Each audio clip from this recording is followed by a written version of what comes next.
All right. Hello, hello, hello. Hi, guys. It is Mo, and welcome to Life Conversations with your girl, Mo. This is my first conversation. So, welcome to each and every one of you. Not really sure how long these will last, but we're gonna go with it. It's gonna be very informal. You guys know me. You see, I got my music in the back. Those of you who know me, you know that Miss Anita Baker is my go-to. So I'm going to have some music playing in the background. This is Pandora Anita Baker radio. So it kind of be playing a little bit in the background. I actually have it on right now because I'm in my little Zen room, my Zen space. But it is warming up outside. It actually was a beautiful day. And so the kids are outside playing. I love to see it, love to hear it, but they loud. They are loud, and I want to kind of try to drown them out. You probably can't hear it. I don't know if you can see it or you can see them, but my neighbors across the way, across the street, the backyard, the kids are playing on the trampoline. But again, love to see it, love to see when kids are outside in the elements and not inside on those devices. So listen, really isn't bothering me, but Auntie Anita back there is saying she's singing "No One in the World," and hey, definitely no one in the world. So if you're watching this, you know who that song who is for from me to you. But thank you again to each and every one of you who are tuning in to hang out with me, Life Conversations with Mo. Definitely appreciate you. Before we go any further, I want you to like, subscribe, and share this message on all of your social media platforms. I'm going to try to upload this to as many of my social media platforms as possible so that we can just try to get, kind of get the word out. I need you guys to blow this up for me. This is going to be a movement, and I'm depending on you to help me do it. So let's talk about it. Today's topic, the first topic on Life Conversations with Mo, is going to be parenting young or young adult children. Because you all know that I have a blended family, and at one point I did have two teenage girls living under one roof. Oh my God, that was interesting. Blending um, my husband's youngest daughter into the dynamics of our household with Miriam, with how we do things. So blending families. So we're gonna kind of focus on, we're gonna blend the two, right? Talking about blended families and parenting young and young adult children, especially these young ladies, right? Because I haven't had to parent boys, even though I have two bonus sons. I haven't had the pleasure or the privilege to really have to parent them because they are in Connecticut and they are already adults. So they are adulting. They're all, their mother and their bonus parent up in Connecticut has taken care of that, and of course their father has been pouring into them, and he poured into them before he left Connecticut. So that work was already done.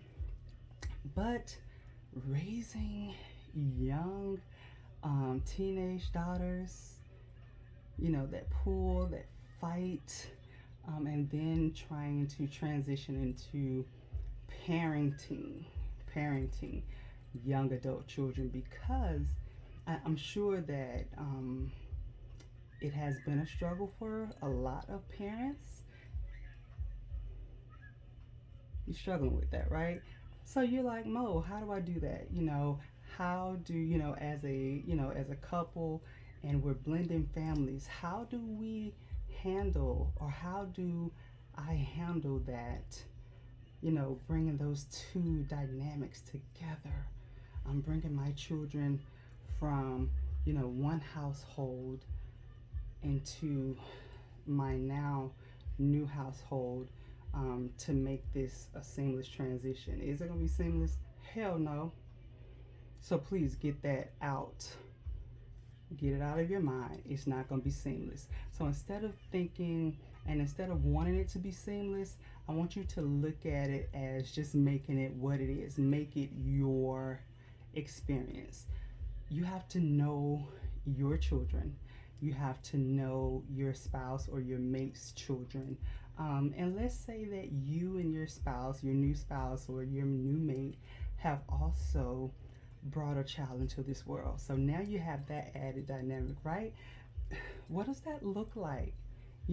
How are, the children that you already had, from previous relationships, how are they taking that? Because it's absolutely possible that they feel some kind of way that, okay, my younger sibling has the ability, has the privilege to grow up with mom in the home or dad in the home, and for whatever reason I'm outside of the home.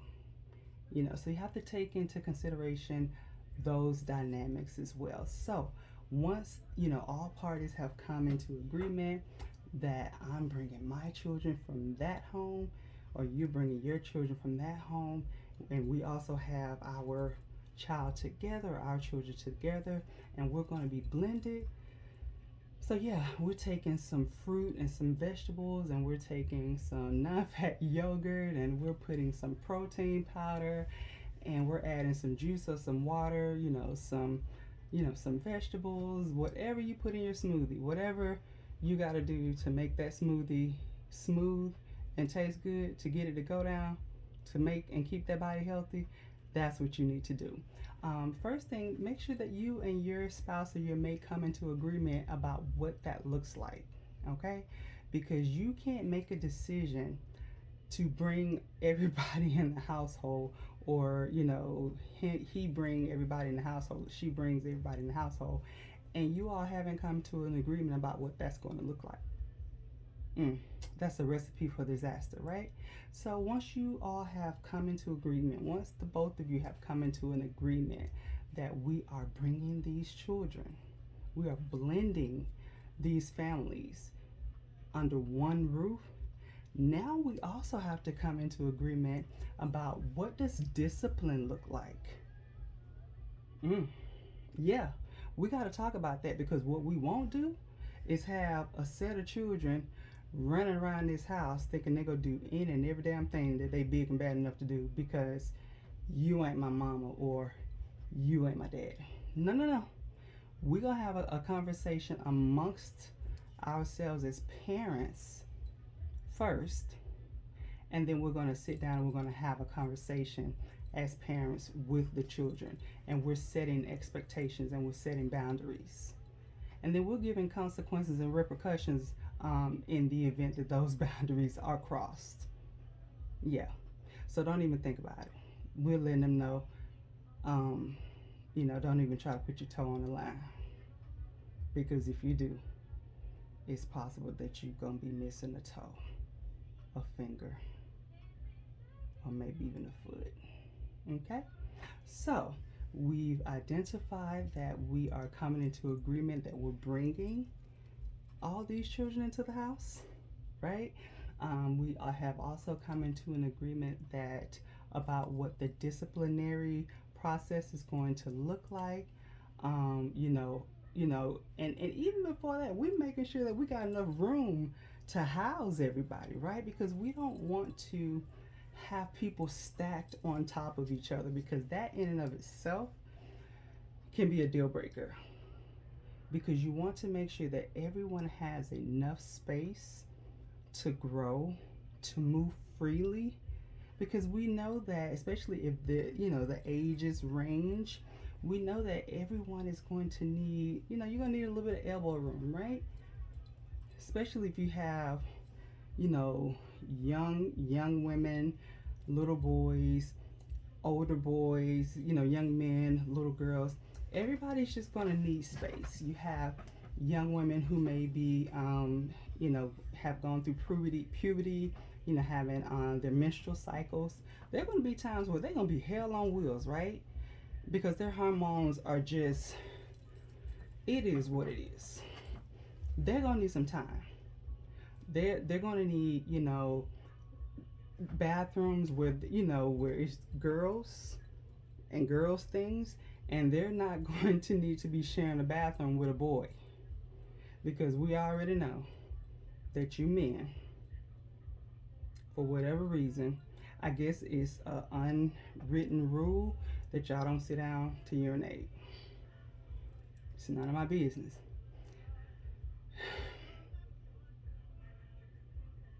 Okay?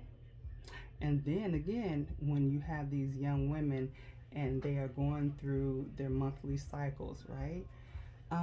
They don't need to worry about their brother, coming in, seeing sanitary, napkins, tampons, or anything.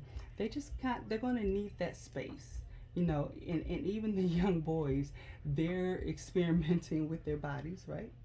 Let's be real. They're experimenting with their bodies, their hands, their lotions, their Vaselines. That's what they're doing. First of all, that's natural to experiment, to touch themselves. Masturbation is a natural thing, and we should not make it punitive. If we catch our younger children doing it, we need to have a conversation, not beat them. Okay, that's the mental health psychology behavior analysis degree that I have, talking to you parents. Okay, we'll talk about that in another video. But because again, in our community, I recognize that mental health is still taboo, because a lot of us still feel like we can't go see a therapist. We gotta go to the church, even though sometimes the church is who caused the trauma. But y'all ain't ready for that conversation, but we gonna have it later, okay? So anyway, so we've identified, we've come together, we've come into agreement that we are bringing and blending these families. We have come into agreement what the disciplinary process is looking like. We've made sure that we have enough space for everyone to, spread out, move and shake. We've identified, hopefully, possibly, even the bathroom, down to the bathroom. And now we're identifying chores. What does that look like? Because sis, I don't care if you 6, you can pick up after yourself. Yeah. Because in this day and age, it takes 2 incomes to run a household. That means mom and dad, or if it's a 2-mom and household or 2-dad household. Live your life how you live it, whatever your parental dynamic looks like. It takes 2 incomes to run a household. With that being said, the adults that are running the household, both of them are working, which means that when they come home, we all tired as hell, whether they work outside of the home or they work from home. Everybody tired.com, right? And so for the children, there needs to be a conversation that your contribution is to help around the house. I'm gonna need you to pick up after yourself. You don't have no maids. Yeah. And so even if you're well off as their parents, make sure that your children understand, your parents are rich, but you're not. Yeah, that's our money. It's not yours. But again, there are no maids. Nobody is here to pick up after you. Teach your children to pick up after themselves. Come up if if you like, is very simple. Come up with a chart, a chore chart. Have everybody's name, the days of the week, whatever the chore is, so everyone knows what it is that they're supposed to be doing at all times. So now we're teaching responsibility, and we're doing that early, because when they become adults, there's an expectation of responsibility, and we don't want it to hit them like a Mack truck when they get outside the house. Because what we're doing is we're raising responsible adults who will be able to contribute, you know, when they get outside of the house. Okay? That's what we're doing. So now we've identified, everybody knows their roles in the household. So we have covered blended families really quickly. We've covered blended families. Now, I want to also address this with blended families. We need to have conversations with the parents, the other parents, of these children. Yeah, because there needs to be an understanding. Everybody needs to understand their place and stay in it, right? Because we don't want no drama. Not gonna start none, but if need be, we can finish it. And so we need to recognize, what's best for the children. We're doing everything in the best interest of the children. And when we have the conversation with, the parent who, the non-custodial parent, that needs to be a real adult conversation. Hey, listen, A, B, C, D, E, F, G. And in the event there needs to be some clarity, H, I, J, K, L, M, N, O, P. We shouldn't need to go any further than that. Okay? Everybody should be an adult. Everybody should be an adult. Visitation,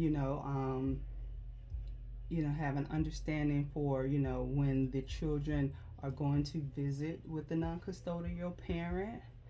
Make sure that there's an understanding. We know what that looks like, what that pickup, what that drop off looks like. Nobody needs to get out of pocket, because what that does is that creates unnecessary drama. It wreaks havoc, and ultimately it mainly affects the children. And so again, you got to kind of get out your feelings. And I'm a firm believer, and this goes both ways, that if you continue to wreak havoc and bring drama towards the other parent of your children, that means that you haven't settled something there. You can take that how you want to take it. You can take it how you want to take it.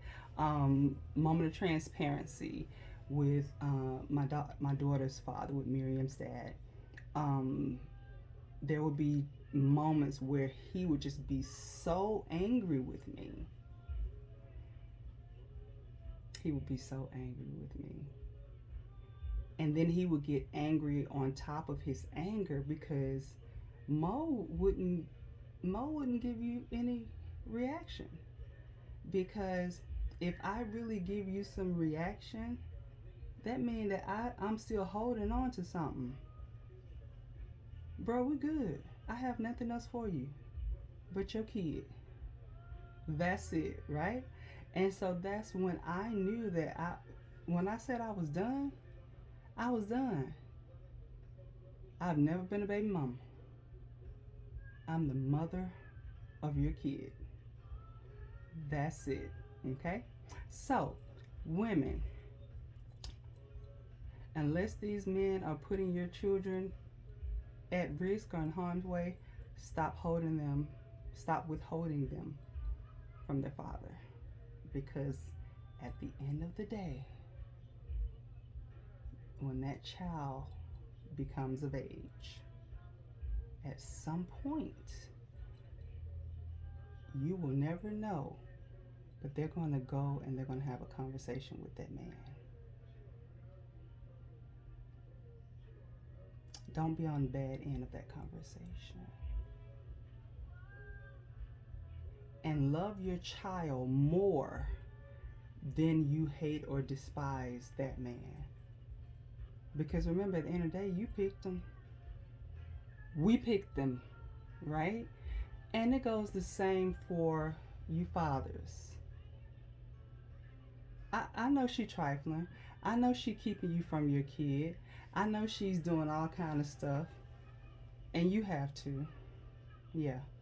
On your part as well. But love your kid more than you despise her. And if we all do that and remember that that kid comes first, or those children come first, then I think that at the end the child will win, which is what we should be focused on. Okay? Awesome. So that's topic number one, blended families making it work. Y'all figure that shit out. Make it work. Y'all go, we have children with people, when we're younger, and we think it's gonna last forever, and for whatever reason it doesn't. Okay, you moved on, you were able to find someone else, and now you're blended. Make it work. Figure it out. All right. Next topic, what I say, parenting adult children, young adult and adult children. So, this part is definitely a ministry, because as I became an adult and when I got married to my husband, I learned the hard way, and through some other things, that my mother didn't understand the dynamics of parenting her adult children. And that's because my mother had us all at a tender age. I believe she had my youngest brother at 17. I think she had my middle brother at 19, and she had me at 21. Okay? And so essentially we all grew up together, right? We all grew up together. And so when we became young adults and adults, and when we all got married and started to have children, it became hard for my mom to let go. Yeah, I'm talking to some of y'all. It became hard it's hard for y'all to let go. I'm talking to some of my seasoned parents, not just mothers, but fathers who can't let their daughters go, right? And definitely my mothers who can't let their sons go. But see, in this case, my mom couldn't let any of us go. And it was toxic because it spilled over into our spouses, right? So when you find that your family physically and visually is getting bigger, but people are not coming around, so it's getting smaller, you gotta try to figure it out. What's going on, y'all? Why I see everybody having babies and families are getting bigger, but I don't know, when I go to a reunion or when I go somewhere, I don't know who this child belongs to, because we don't really come around because we don't want to be bothered, right? So let's talk about, how do we parent young adult children? Because the kid, Miss Miriam, right? You guys notice that I refer to her more now as Miss Miriam, because she was the kid, during the high school years, freshman year in college, but she's now 20. And so now I refer to her as Miss Miriam because she's such a young lady. And so I definitely want to embrace that. I call her the young queen. I don't even call her a princess. I want her to embrace queendom. I want her to embrace that. Most of the young women, the young adults that I mentor, I call them young queen. And that's intentional. Excuse me.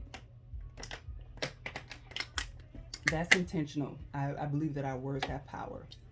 So, one of my best friends from high school, I kind of mentor and have taken his daughter under my wing, right? And so each and every time that I engage with her and I communicate with her, I call her young queen, because I want her to know her identity. Like, yeah, I know your name. You know your name. But what's your identity? How do you identify, right? So we know that this whole identity thing is just like out of control. We're going to talk about that as well. But I want her and my daughter, or all the young adults that, especially the young women and even the young men, I want them to identify as young queen or young king, right? And then as they continue to grow into themselves, the young is gonna fall off, and then you're just gonna be queen, right? And then you're just gonna be king, right? And I don't put a race or anything on that. It's just king or queen because you own it. You walk in that. And so after going through different things that I had gone through with my mom, and I remember we went on a retreat to St. Louis. I took her with me on a retreat to St. Louis, and we were there I think for about 3 days. And our relationship had really stalled. And anyone who knows me and knows my mom, you all know that we joined at the hip. Like, we are literally identical. We have a birthmark on the same side of our face. It's shaped the same way. Like, we are two peas in a pod. Like, it's crazy. And however, like, we had really gone through a rough patch. It was probably about 3 years. Like, we still talked, and I was still my mom, but it was definitely a barrier in there. And the assignment that was given to us, I think it was like, it had been given to us on the first day, but it didn't commence until the last day. And so we had to write a letter to one person, and like, you really had to pour out your heart. And the person could have been there, it could have been to anyone, and everyone else, their letter was to someone who was not there, right? But here, and it was some biological sisters who were at this retreat. But here I am, the person that I needed to write this letter to was my mom. My mama. And my letter was the fact that I no longer needed my mom to see me as her baby.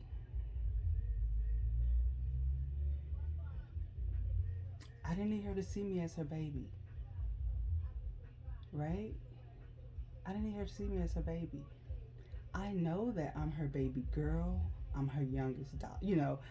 I know these things. I'm her youngest daughter, biological daughter, but I needed my mom to see me as a woman. Mom, why you need your mom to see you as a woman? She know you're a woman. She gave birth to you. You got a vagina, you got ovaries, you got breasts. You look just like her. Yeah, obviously, right? But my mom saw me as her baby girl. And because of that, she couldn't accept that I had gotten married. And so there was this pull, like this tug of war. It was this pull, this tug of war. And it was selfishness. Now, granted, my mother was happily married. My mother was happily married, right? She was happily married. But she saw me as her baby girl. And in this letter, I said, I need you to see me beyond that, because I'm so much more. And then it even went, and notice I didn't need her to see me as a married woman, because I'm more than that, right? Because I even have to tell my husband, dude, I was Monica before I was your wife, right? So I didn't want to be put in a box by anybody. Like, don't put me in no damn box. Why? Like, I'm so much more than any label anybody could put on me. I'm too multifaceted for that. Because the moment you put me in a box, I can guarantee you I'm going to change on purpose. Those of you who have always known me have always known that to be me. So the moment you put me in a box on purpose, just to prove you wrong, I'm going to change. I've done it recently. I've done it recently. And anyone who tries to limit you, anytime someone tries to limit you or to label you, that really should be your thought process. Oh, so you gonna minimize me just to a label, to one thing? Me? Really? Oh, okay then. Bet. And it was at that moment when I told my mom, I don't want you to think of me as your baby girl.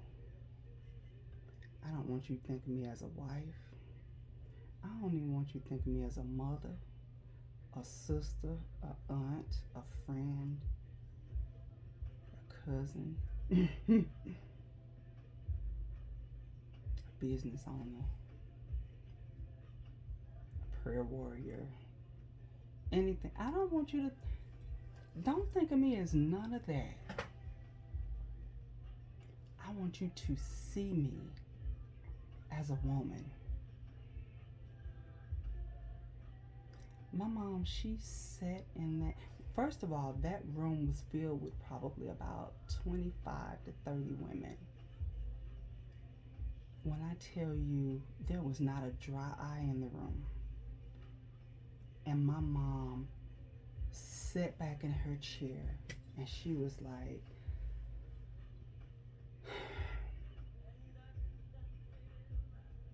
it took her a minute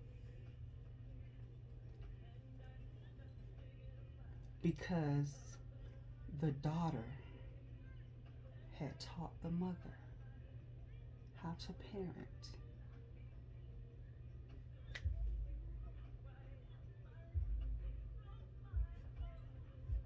So,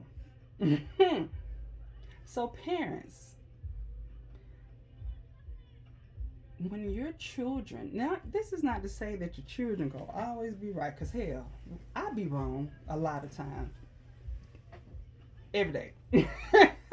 Right, you know what I'm saying? Because I'm still my mother's child, right? But I am, and I tell her and my dad often, I'm their mama, right? I do, I really do, I really do. However, when it comes to Miriam, and I'll say this, we really have to adjust. That's another thing. We have to adjust, especially as they age. Like, I can't parent Miriam at 20 the way I did when she was 10. I can't do that. I gotta talk to sis a little bit different, right? I can't get no belt, no switch.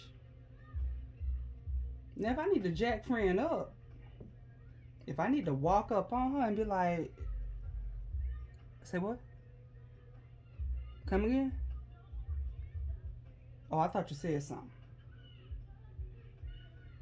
You know what I mean? So you just need to make sure that you, first of all, again, know your child, know your kid, know your children. You have to know what works, right? You don't have to beat the hell out of your children all the time. Sometimes an ass whooping is an ass whooping. An ass whooping is an ass whooping, and that I got an ass whooping every now and again back in the day. I like to think I turned out all right. I ain't never been to jail, ever.